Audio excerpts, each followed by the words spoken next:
dialogando con el padre Raúl Sánchez. ¿Qué sería la vida de la Iglesia sin la disciplina teológica de la apologética?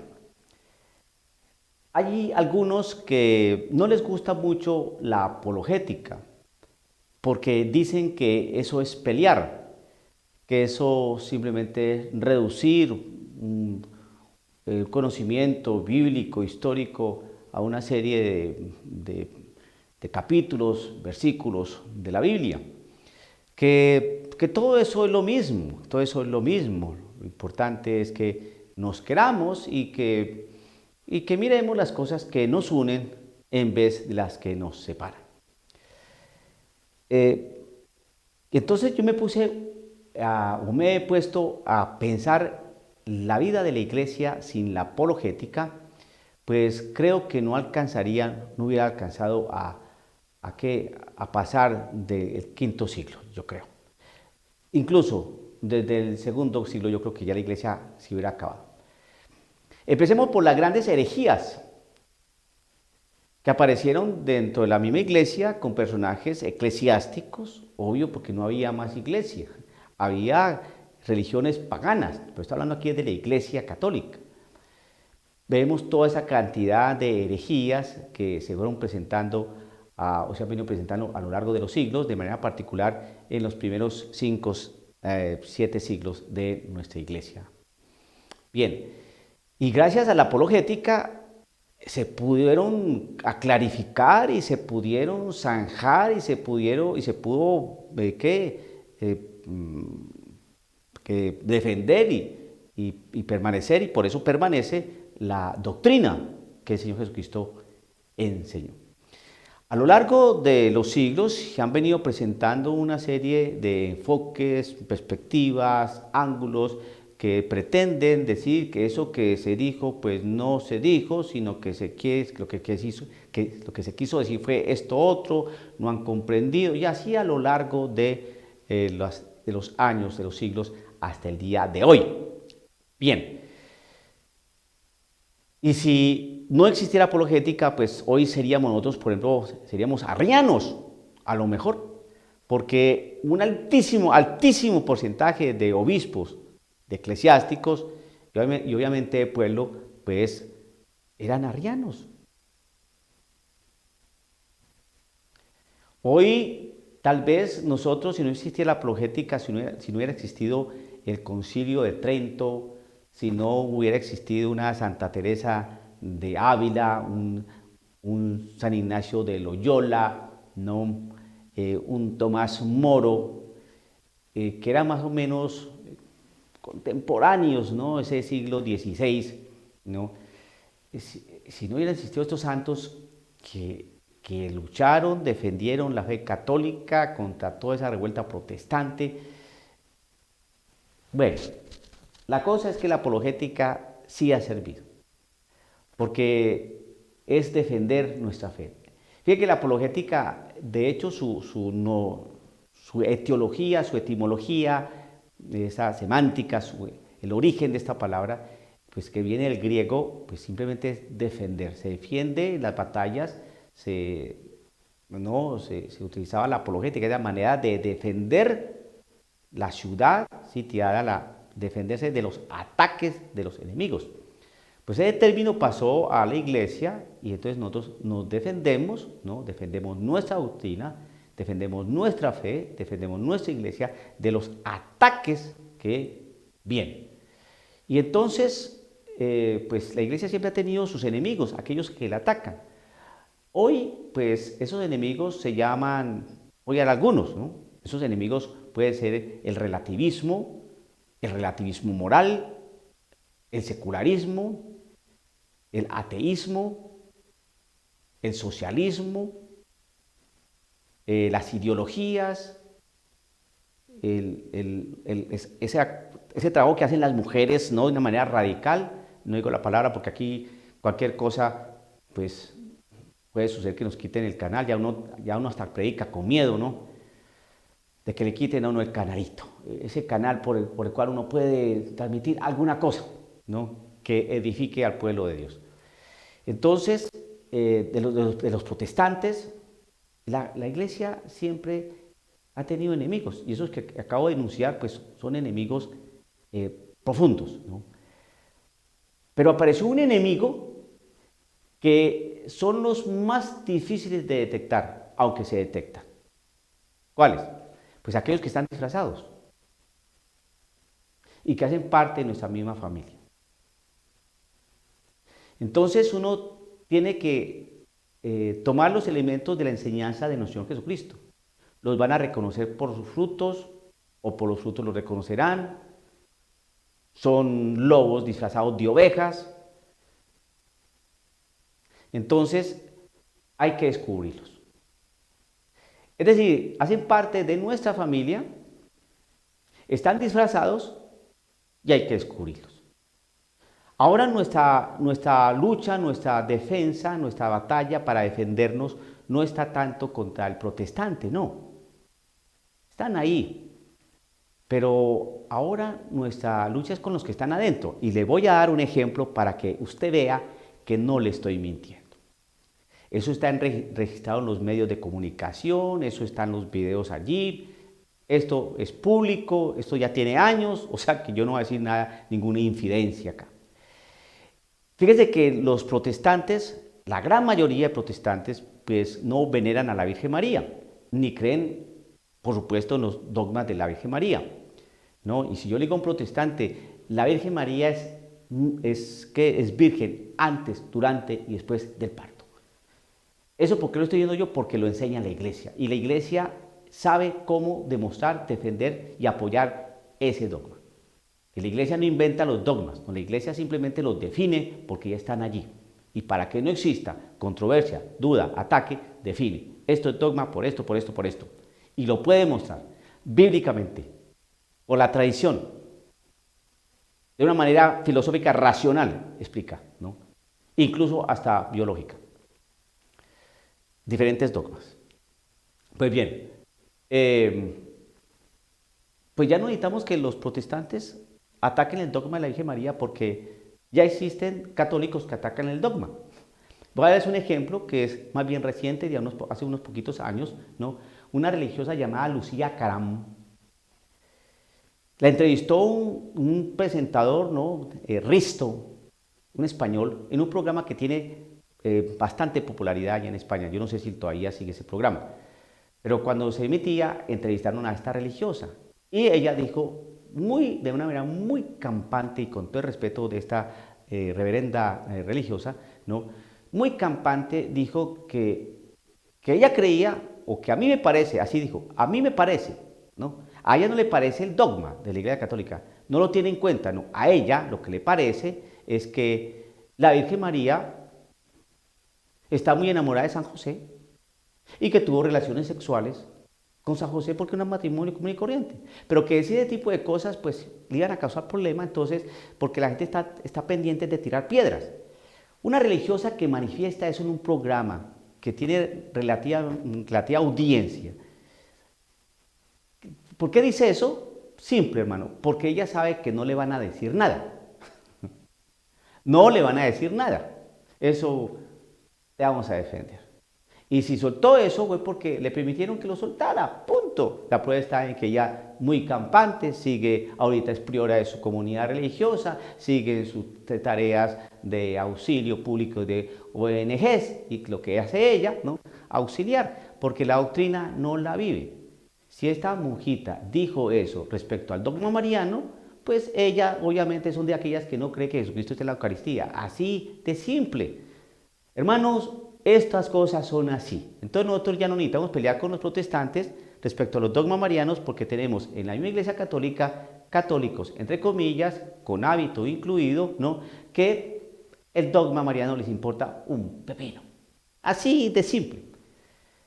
Este propósito general de los jesuitas, Sosa, eso también es público, lo dijo también hace unos años, esto no es nada, ninguna infidencia, eso está en los medios, ¿no? Pero estoy aquí haciendo apologética, ya no en contra de esos enemigos que están afuera, sino que están adentro. Así, campantemente dijo que el demonio era una realidad simbólica. Es decir, es que es un símbolo. ¿Qué nos enseña el catecismo de la Iglesia Católica? ¿Qué nos enseña la tradición? ¿Qué es lo que está expuesto ahí en la Sagrada Escritura, que el demonio es una realidad, una entidad personal maléfica. De eso se ha derramado mucha tinta, ¿no? Escribiendo acerca del demonio, ¿no? No, este hombre lo redujo a un simple símbolo. ¿Ve? No necesitamos de irnos a hablar con los ateos para que ellos tienen el demonio, porque los ateos no creen en entidades preternaturales, ni sobrenaturales, ni esas cosas. Ellos la materia, punto. Pues este hombre soltó eso. ¿Y por qué soltó eso? Porque sabe que no le van a decir nada. No le van a decir nada. Y para eso los ponen, para que digan ese tipo de cosas, para crear inquietud, para ablandar el dogma, para cuestionar la fe del católico y para crear problema. Así de simple, el desorden en la Iglesia Católica. Entonces ya no necesitamos pelear con los protestantes sobre el dogma mariano, porque tenemos en la Iglesia Católica ya católicos, entre comillas, que niegan el dogma de la Virgen María en cuanto ella es virgen, negarán nosotros también que el demonio existe. Jesucristo entonces expulsó símbolos, eso fue lo que expulsó Jesucristo, símbolos, ¿no? Dialogó con un símbolo en el desierto, ¿no? Hizo patalear y gritar a una serie de símbolos, un montón de símbolos, se metieron una piara de cerdos y se tiraron al vacío, le han tirado. Eso, para eso, esa afirmación de este sacerdote jesuita Sosa, que el demonio es un símbolo, ¿eso qué es? Negar el dogma de la asistencia al demonio. Aquel que va contra un dogma mariano, o contra el mismo dogma del demonio, y que lo sueltan así, ¿y por qué lo sueltan? Porque no tienen ningún temor de lo que va a pasar, porque no va a pasar nada. No les van a decir nada. Desde un principio los creó Dios hombre y mujer. La antropología humana, desde un principio, algo natural, algo querido por Dios. No, aparece un hombre que no, que eso hay que reevaluarlo, que eso no es así, que también vale hombre con hombre, mujer con mujer. Escribió un libro construyendo un puente, que lo que no hace ningún puente, es una cuestión, está llena de falacias, de mentiras, de contubernios dogmáticos, teológicos, antropológicos errados, pensamientos y cuestiones filosóficas traídas de los cabellos. Sin embargo, lo aplauden, lo invitan, lo llaman, es líder, ¿no? Es aplaudido, es aclamado, ¿no? Porque prácticamente quiere cambiar la antropología humana. En los numerales 2357, 2358, 2359 del Catecismo de la Iglesia Católica, que habla muy claramente sobre la realidad de las personas que prefieren el mismo sexo, entonces este hombre dice que ese lenguaje es muy duro, que hay que cambiar y que la Iglesia definitivamente no ha podido comprender la realidad de la sexualidad humana. Así son, ese James Martin. Ese es católico, sacerdote jesuita. ¿Por qué suelta eso? ¿Por qué dice eso? Porque sabe que no le van a decir nada. Y lleva años en eso y no le han dicho nada. No le van a decir nada. Y está yendo de una enseñanza de la Iglesia Católica. Él dice que no, pero sí. A ver, un hombre que quiere que se eleve al sacramento de matrimonio las uniones entre dos personas del mismo sexo, ¿qué es eso? Eso va en contra de la enseñanza de la Iglesia. Y otras cosas es que el hombre quiere cambiar la antropología. Entonces, mire, James Martin, este prepósito general de los jesuitas, Sosa, esta religiosa Lucía Caram, con todo el respeto del mundo, como personas humanas, pero como cristianos católicos están errados porque se están brincando el dogma así olímpicamente. Y eso es fácil de desvirtuar. Que poner aquí a estos hombres delante de un buen teólogo, no de mí porque yo quién soy, pero de un buen teólogo les hace papilla su argumentación. Y entonces, ¿la apologética qué hace? Pues le dice a Lucía Caram, mira, reverenda madre, creo que estás muy equivocada y creo que eso te pasa por ponerte a hacer muchas otras cosas y no ponerse al pie del maestro, escuchar su palabra.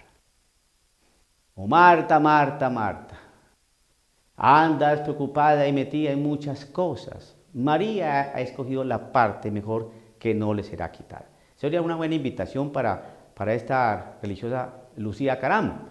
Andas metida en muchas cosas, ¿no? Ayudando aquí, consiguiendo acá, cosas muy interesantes. Pero la mejor parte, eso que haces es bueno, pero la mejor no la has querido escuchar. Y esa es la que se te va a quitar, porque no pones atención al maestro. ¿Eh? El propósito general de los jesuitas está pensando más en otras cosas, ¿no? Sería bueno que tomara un buen curso de teología dogmática para recordar si es que alguna vez estudió algo así, ¿no? ¿Por qué? Porque lo que trae es mucha confusión. Y ahora, este sacerdote jesuita, James Martin, tiene a la iglesia vuelta patas arriba. Por eso la apologética, para decir a las personas, mire, la iglesia enseña esto, esto y esto. Nuestra pelea ya no es con los protestantes, no, sino con gente de adentro, que están enseñando otras cosas. Y les voy a traer un ejemplo de cómo se puede enredar a la gente y aparecemos los que queremos defender la sana doctrina. Pero nos hacemos muy molestos. ¿Por qué? Porque decirle a una persona, mira, eso que estás haciendo no está bien, riñe con la enseñanza de la Iglesia Católica, estás manipulando el texto o no estás atendiendo ni siquiera la ley canónica. El ejemplo que es real es el siguiente. La parroquia donde acude el presidente de esta nación americana expidió un corto comunicado. Como consejo de la parroquia de la Santísima Trinidad, estamos con nuestro arzobispo cardenal Wilton Gregory en lo que respecta a la cuestión de ofrecer la Eucaristía a políticos americanos. Como parroquia con una larga historia de acogida a todos, coincidimos con y compartimos la actitud pastoral de nuestro arzobispo. La Iglesia Católica de la Santísima Trinidad no negará la Eucaristía a las personas que se presenten a recibirla. Usted leyó eso, escuchó esto y usted dice, bueno, ¿dónde está el problemita? El problemita es que empieza ya con unas falacias, con unas ambigüedades, ¿no?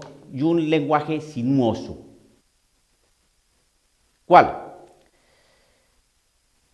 Si no hubiera problema en este momento con el darle la comunión a ciertos políticos, este documento no se hubiera hecho. Pero sin embargo, ¿cómo lo dice? En lo que respecta a la cuestión de ofrecer la Eucaristía a políticos americanos, como parroquia con una larga historia de acogida a todos, coincidimos con y compartimos la actitud pastoral de nuestro arzobispo. La Iglesia Católica de la Santísima Trinidad no negará la Eucaristía a personas que se presentan a recibirla. El problema no es con los políticos americanos, no. En lo que respecta a la cuestión de ofrecer la Eucaristía a políticos americanos, no, la cuestión no es negar la Eucaristía a políticos americanos. O en lo que respecta de ofrecer la Eucaristía a políticos americanos, ese no es el problema. El problema es ofrecer la Eucaristía a políticos americanos que favorecen, apoyan, facilitan, promueven la interrupción. ¿Ustedes saben qué significa la interrupción? No, la interrupción voluntaria del embarazo. Eso tiene un nombre, pero no lo digo acá porque me pueden censurar. Entonces, primera falacia. Primera mentira. Aquí no es la problemática no está en ofrecer la Eucaristía a políticos americanos, como bien dice acá, no.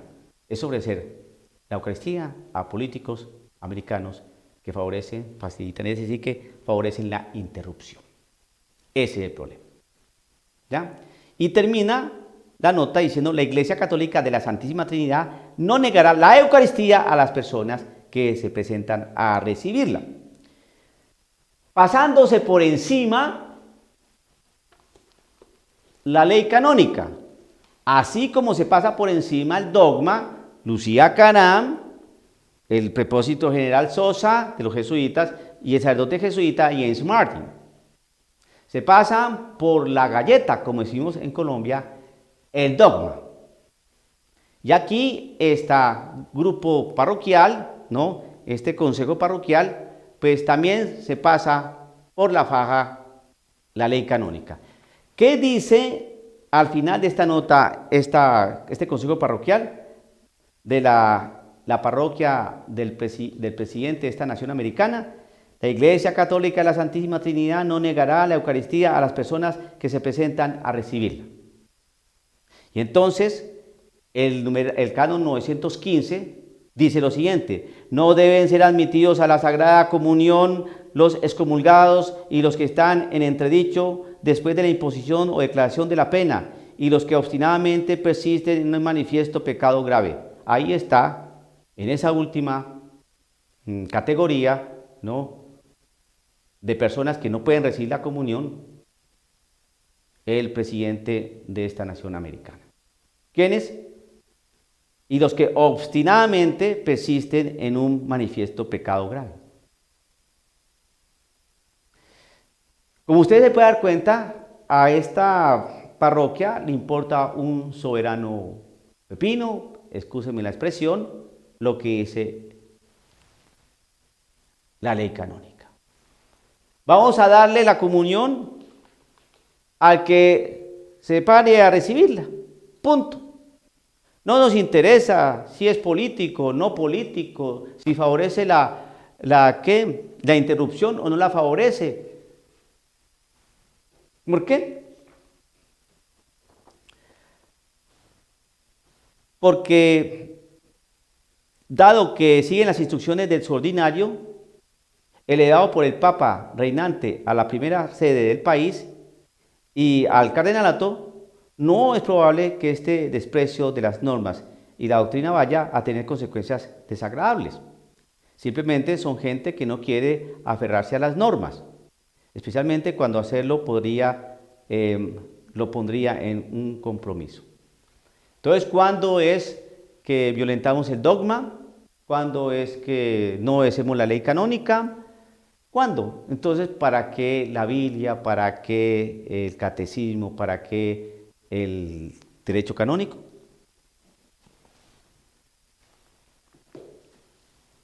Sí sabemos que al final no va a pasar nada. Pero en esto consiste la apologética. Porque ya con esto que estoy diciendo, ya estoy haciendo pensar a unos. Claro, ¿y el que hace apologética quién es? El que pelea, el que busca pleito, el que no es amoroso, el que no es comprensivo, el que no es tolerante. Ese es el que hace apologética. De hecho, entre los mismos católicos dicen: ay, no peleemos, al fin y al cabo todo eso es lo mismo. No, no es lo mismo. No es lo mismo saber que Jesucristo está en ese pan con todo su cuerpo, sangre y divinidad, a lo que dicen los protestantes, que es un símbolo. No es lo mismo. No es lo mismo. No es lo mismo. No es lo mismo que la Virgen María es virgen antes, durante y después del parto, que la Virgen se haya acostado con San José, y entonces uno dice: y entonces todo lo que dijo la Virgen en el Evangelio de Lucas, ¿dónde quedó? Toda la enseñanza magisterial acerca de la virginidad de la Virgen María, ¿dónde quedó? No es lo mismo. No es lo mismo. Perdonen, no es lo mismo, ¿no?, que uno no pueda venerar a un santo a decir que los santos están muertos y que despertarán en el juicio final. No es lo mismo. Perdóname, pero no es lo mismo. No es lo mismo que es muy bueno se va para el cielo y que es muy malo se va para el infierno. No es lo mismo. Existe una realidad que es el purgatorio, un estado de purificación. Porque no existe gente tan mala que se vaya para el infierno de una vez y gente tan buena que se va para el cielo. No. Hay gente que, por no estar en plena amistad con Dios, ha fracturado un poco esa relación. Y los que quieren irse para el infierno es porque ellos mismos han decidido. Le dicen no a Dios. Pero no es lo mismo. No es lo mismo. No es lo mismo un pastor protestante que un sacerdote católico. No es lo mismo. ¿Quién dijo que era lo mismo? Ahí tenemos la palabra del Señor. No es lo mismo. La Biblia católica tiene 73 libros. La Biblia protestante tiene 66. Tiene 66. O sea que no es lo mismo. ¿Qué pasó con 7 libros? ¿Qué pasó con esos libros? Ni queda en la misma Biblia. No es lo mismo. No es lo mismo. Y ahora nos quieren hacer pensar que todas las religiones pues son lo mismo y valen lo mismo. Pues no, señor, no valen lo mismo. Y ahora los relativistas, los secularistas, dicen que al fin y al cabo, pues, ¿cuál es el problema? Si al fin y al cabo Dios nos ama a todos y todos estaremos allá arriba. ¿Cuál es el problema? Métase usted allá en su sacristía, en su habitación, que no nos moleste. Si usted quiere rezar, pues rece, pero a mí no me meta en sus problemas a ir de piedad y tonterías de esas. ¿Eh? Entonces, ¿Dios dónde quedó? Entonces, para uno es lo mismo, para otro no existe, para otro sí, pero no de acuerdo a mí. ¿Eh? Entonces, la apologética defiende la fe.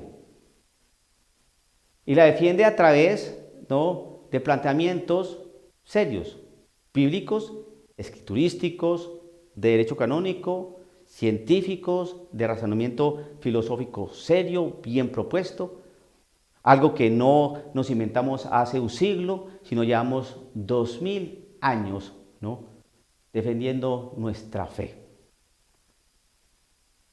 De aquellos que han querido hacer otra fe, otro credo, otra iglesia.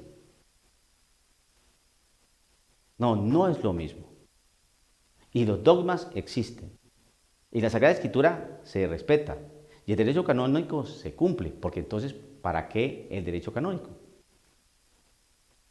Aquí con esta afirmación, la Iglesia Católica de la Santísima Trinidad no negará la Eucaristía a las personas que se presenten a recibirla. Así esté excomulgado, como dice aquí el Catecismo, en su numeral 915, y los que están en entredicho, después de la imposición de la declaración de la pena, así estén así, o los que estén obstinadamente persistentes en un manifiesto pecado grave. Ahí es donde incurre y cabe el presidente de esta nación americana. Pero parece ser que la ley, ¿no?, civil y la canónica es para que la cumplan solo algunos. Solo algunos. Como la ley civil está hecha para que la cumplan solo algunos, porque eso lo hemos sabido. Entonces, este tipo de cosas que se dicen públicamente, pues molestan a muchos, causa escozor a muchos. La apologética molesta, la apologética causa malestar, porque la apologética centra. Esto es así, así, así y así. Entonces molesta. Entonces se acuerda uno de lo que dijo nuestro Señor Jesucristo. Que lo que hicieron conmigo lo van a hacer con ustedes. ¿Y qué hicieron con Jesucristo? Lo persiguieron, lo insultaron, lo escupieron, se burlaron de él, lo excluyeron, lo sacaron, lo abofetearon, lo flagelaron, lo pusieron en una cruz y lo mataron. Pues si eso hicieron conmigo, dice Jesucristo, si eso hicieron conmigo, con ustedes harán lo mismo. Y entonces por eso a nosotros nos van a insultar, nos van a ofender, nos van a escupir, nos van a arrinconar, nos van a vejar, se van a burlar, nos van a decir todo tipo de adjetivos peyorativos, que muy duros, que muy pétreos, que no sé qué, que dice cuándo, todo eso va a pasar. Entonces no nos aterremos, hermanos, de esto, es que lo estamos viviendo, ¿no? Al que no persiguen, al que no insultan, al que no ofenden, al que no lo censuran, ese no es evangelizador, ese no está con Cristo Jesús, ese está en las trincheras, muy cómodo o muy acobardado. Pero si nosotros seguimos a Cristo Jesús, vamos a recibir lo mismo. Aquel que pone la mano en el arado y voltea hacia atrás no es discípulo mío. Si ustedes quieren seguirme, hermano, niéguense a ustedes mismos, carguen su cruz todos los días y síganme. Eso es bien claro. Y tienen que pasar por la puerta estrecha y por el camino angosto. porque amplio es el camino y ancha la puerta que conduce a la perdición y muchos van por ese camino. ¿Más claro qué? ¿Más claro qué? Si usted quiere estar ahí cómodo, hágale, hermano, siga ahí cómodo, tranquilo, no se preocupe, denle. Pero la iglesia necesita ser defendida. La fe de la iglesia tiene que ser defendida. La iglesia, que es columna y fundamento de nuestra fe, tiene que ser defendida. La iglesia, que es columna y fundamento de la verdad, tiene que ser defendida. Esa verdad tiene que ser defendida, porque muchos quieren desvirtuar esa verdad. Por eso la apologética es tan incómoda, muy incómoda. Y nos hacemos incómodos. Lo sentimos. No es nuestro querer hacerlos sentir incómodos, pero nos tenemos que acomodar. Y el que no se acomoda con Cristo Jesús, entonces se acomodó a los criterios de este mundo. Y el que es amigo del mundo es enemigo de Dios. Y eso a muchos no les gusta escuchar. Dialogando con el padre Raúl Sánchez.